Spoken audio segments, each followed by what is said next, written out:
Big boss OTT season 2 की एक बहुत ही फेमस कंटेस्टेंट जो कि टेलीविजन में कई सालों से काम कर चुकी है, वो हाल ही में कंट्रोवर्सी में घिरी थी, जहां वो मनीषा रानी के फैंस को बहुत कुछ कहती हुई देखी गई। उनके साथ बेसिकली उनका खूब झगड़ा होता हुआ नजर आया और ऐसे में अब उन्हें लेकर एक बहुत ही बुरी खबर सामने आ रही है कि वो हॉस्पिटल में है।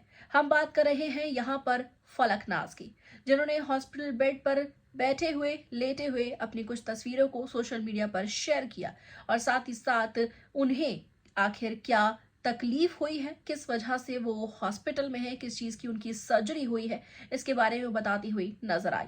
आखिर उनकी प्रॉब्लम जो जिस वजह से उनको ट्रीटमेंट लेना पड़ा, सर्जरी लेनी पड़ी, वो वाकई बहुत बड़ी एक मेजर चीज थी।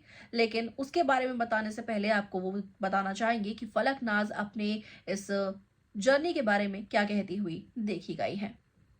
The past 5 days have been a roller coaster for me. Lying here in the hospital bed after my surgery has really made me appreciate life and the feeling of being alive. I want to address all the wonderful women out there. We often endure any pain in our bodies because that's just how we are made. However, I feel it's important to share little information to help you pay attention to the sign your body is giving you. I recently had a surgery for appendicitis, and post surgery, I discovered that my condition was far from minor. In fact, it had been long overdue. I had always dismissed the pain or attributed to it menstrual cramps and ovulation discomfort. So I urge to all of you to please not tolerate any kind of pain at the very least. Make sure to get your ultrasound done on time so you don't end up in a situation like mine. This experience has taught me a value lesson, and I have promised myself to prioritize my health from now on. Life is indeed very short, everyone. Let's be thankful for today and for being alive, as there are many individuals out there battling for the beautiful existence.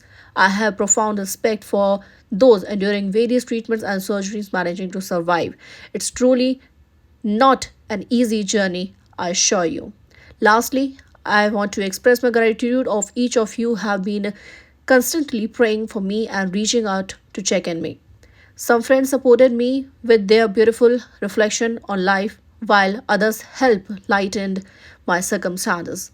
I cherish you all, or Mary Ma. Love you both, Tuma and brother. अपेंडिसिटीज कोई आम बात नहीं है। ये abdominal area यानी कि पेट के थोड़ा नीचे होता है, जिसमें धीरे धीरे कर कर दर्द होता है, चुभने वाला दर्द होता है।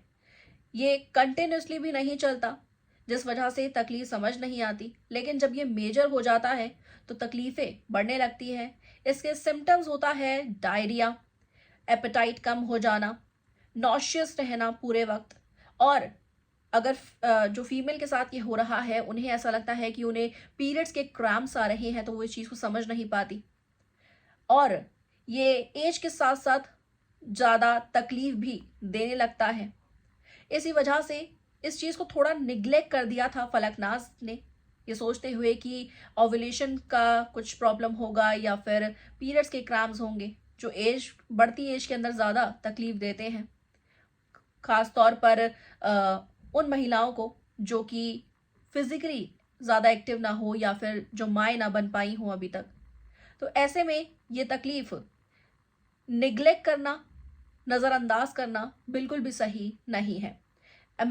जो तकलीफ हुई है फलकनाज को, वो एक अलग थी और उसका इलाज करवाना बहुत ज़्यादा ज़रूरी था, जो करवा कर फिलहाल जो दर्द है उससे तो मुक्त हो चुकी है फलकनाज, और उन्हें आगे भी इसकी कोई तकलीफ ना हो, यही हम चाहेंगे।